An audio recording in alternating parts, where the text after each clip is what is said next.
भक्त के लिए महाकाल ने भस्म कर दिया काल को।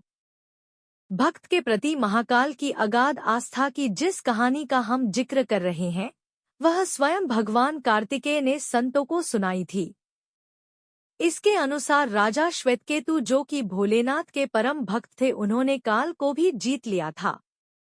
राजा श्वेतकेतु सदाचारी, सत्यवादी, धर्म के मार्ग पर चलने वाले शूरवीर और प्रजापालक थे।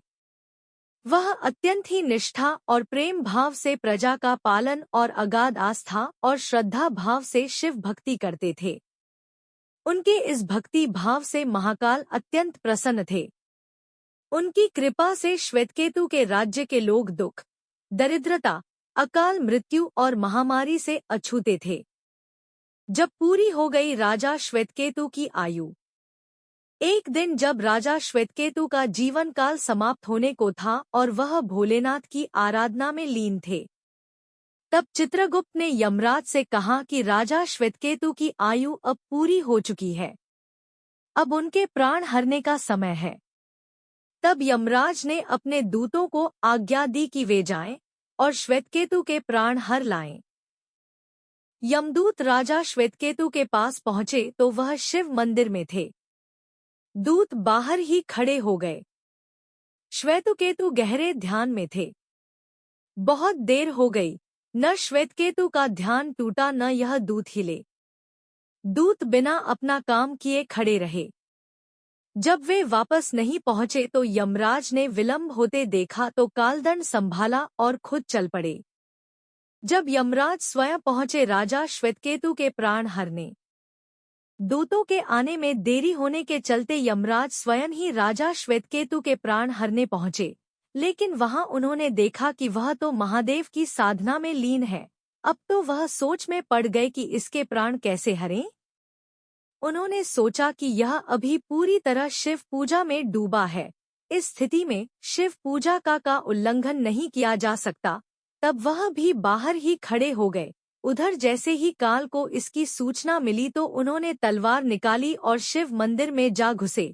काल ने देखा कि राजा श्वेतकेतु अभी भी भगवान शिव के लिंग स्वरूप के सामने बैठे ध्यान मग्न है। वह झपटकर आगे बढ़ा और जैसे ही उसने राजा श्वेतकेतु का सिर काटने के लिए तलवार उठाई, शिव ने अपना तीसरा नेत्र खोलकर काल की ओर देखा।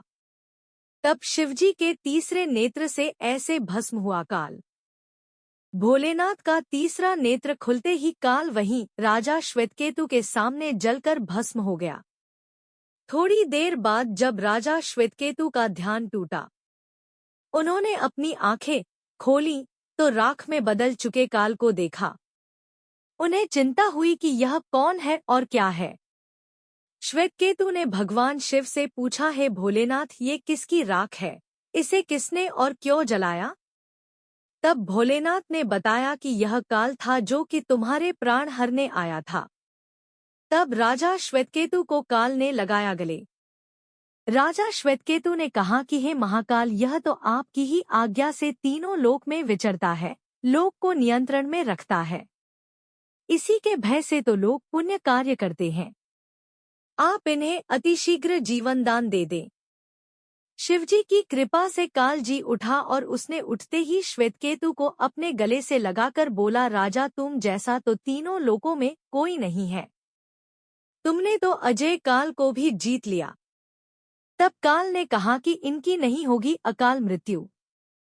जीवनदान पाकर काल और यमराज ने कहा कि ऐसे जातक जो शिवजी के परम भक्त हैं, सच्चे मन और पूरी श्रद्धा से महाकाल की पूजा में लीन रहते हैं, सिर पर जटा और गले में रुद्राक्ष पहनते हैं, विभूति का त्रिपुंड ललाट पर लगाते और पंचाक्षर मंत्र का जप करते हैं, उन्हें कभी भी अकाल मृत्यु का ग्रास नहीं बनना पड़ेगा।